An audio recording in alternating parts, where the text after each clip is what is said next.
Over the course of the term, we played the Markstrat simulation game. Our team is London T, and we are Janice, Daisy, Johan, Clement. Maria. The following presentation will discuss our initial strategy to the game, then discuss about how it relates to how it played out in our overall strategy. We'll then provide a rationale for future moves of the simulation. The presentation will conclude with our takeaways from Markstrat and offer a set of our recommendations to improve Markstrat. As a team, we determined entering the Vodite market before others to be our main goal. First mover's advantage was one of the main incentives, providing us with an increased comparative advantage if other teams chose to enter later in the simulation. To do this, our business model was based on using both Sonites, Tops and Tone, as cash cows in order to develop a strong Vodite using R&D. We mainly used multidimensional scaling to determine which target segments provided the best opportunity for our Sonites. Thus, Tone would target shoppers and savers, whilst Tops targeted high earners and professionals. As the simulation progressed, we aimed to seek a single segment for each product to target. A significant part of our budget initially went to media advertising, positively affecting our brand awareness in the market, as well as increasing overall purchase intentions. The success of our Sonites was short-lived, as failing to balance our resource allocation between media and research as well as having a strong commercial team made sales decline in later periods. Our heavy investment in R&D for the Vodite also hindered how much we would spend building in the Sonites brand. By the time our Vodite was ready to launch, we were unsure whether it would bring a positive outcome at all. This is similar to the BioPure case we analyzed in class. With declining sales of our Sonites, having to spend on production and advertising for a new product could hurt all of our brands. Looking back, we would have predicted the need for a higher budget in the future if we wanted to sustain 3 strong products. Our team based our decision off of various company and industry reports such as advertising reports, semantic scales, and production reports. For the most part, our overall strategy of the game was dictated by periodic results. The only thing that we could control each period, regardless of budget, was setting price corresponding to inflation rate, which is something that we did every period. In the industry, all firms must make pricing adjustments to account for inflation. With regards to our product, our team carried a base model Sonite Tone throughout the entire game. We didn't spend any R&D on it and marketed the product similarly throughout the whole game. Our team used it as the backbone for the company and stuck with the product no matter what the circumstances were. We kept in mind the long-term sustainability of the team by having at least one strong product. Despite a very low ending SPI rating, the Tone Sonite was still one of the highest selling brands. Our team had an overarching goal in wanting to have the strongest Vodite in the market. Before the first decision, we wanted our Vodite to target innovators, and we had set out high expectations for brand characteristics. The budget that we gained from having successful Sonites was all used on the R&D for our tech Vodite. We spent so much on R&D that we did not consider advertising and commercial team. We weren't able to launch the Vodite on time and lost first mover advantage. Once we launched the Vodite, it was impossible to win back market share, and we had to pull the plug on the product only after a short period of time. The removal of our Vodite drastically shifted the market and perhaps helped another team win. The situation can be likened to that of Target's brief stint in Canada and the market giant known as Walmart. Target was an established brand in the US. They had a stable market there and did not seem to require a lot of R&D. In effect, Target US is similar to our Tone Sonite. Having Target US as a solid foundation, it was appropriate for Target to see Canada as a big opportunity. However, their millions spent for expansion in Canada did not go as expected. The Canadian consumer was different. Target overestimated the Canadian enthusiasm for the brand.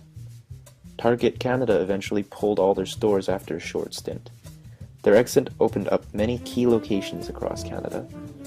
With Walmart already holding a large market share in department stores across Canada, Target Canada's exit likely signals Walmart to literally fill the voids of Target and gain an even higher market share. If our team continued playing, our company recommendation would be to restart. In the last period, we shelved 2 of our products, Tops and Tech, due to lack of funding. In the future, we will essentially need to concentrate all of our resources into strengthening existing product tone in terms of characteristics, purchase intentions, marketing, and so on. By doing so, we will expectantly have higher revenues and profits to allow us to fund future R&D for new Zonites and Vodites, this time with more conservative decisions. By considering the company's future move, we have learned to make more conservative decisions. In previous periods, we were too ambitious in launching a Vodite as soon as possible. This depleted our resources for our 2 existing Zonite brands. In the future, we would then plan and allocate budgets carefully, while considering future periods. We have also learned to concentrate on one target market. In the previous round, Tone, our top-selling brand, was marketed towards shoppers and savers.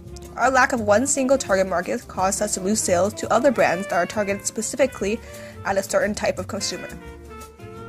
An example of our future move strategy in the industry is FutureShop and Best Buy.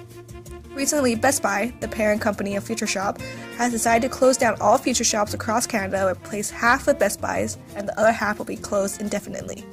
This is similar to our recommendation of focusing our resources in one brand. Likewise, Best Buy is focusing their resources on their brand by letting go of their Canadian brand, FutureShop.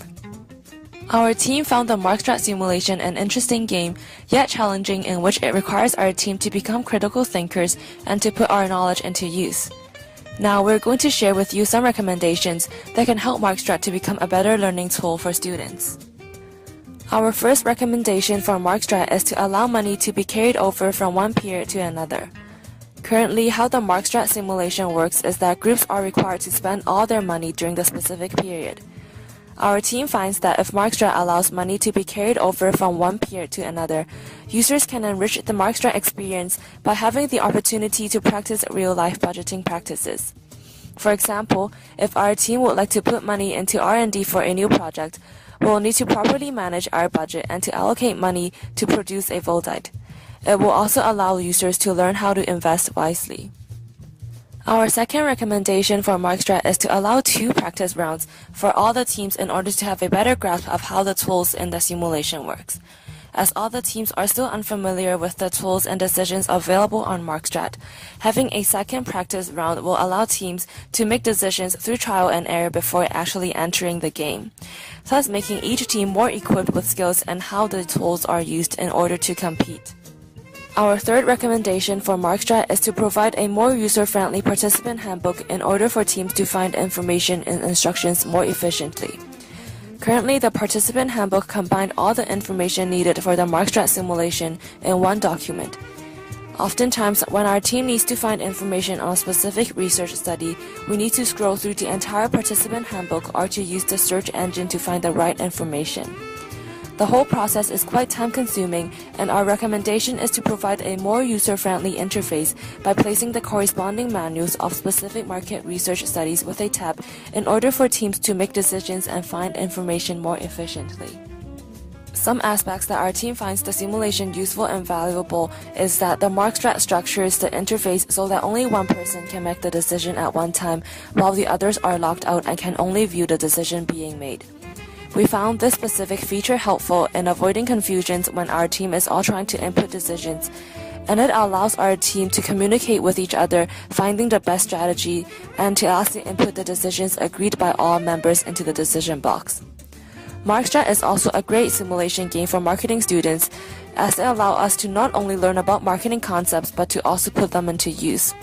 The Markstrat simulation also creates real-life scenarios for students and to allow students to understand the decisions marketing professionals have to make and consider on a day-to-day basis.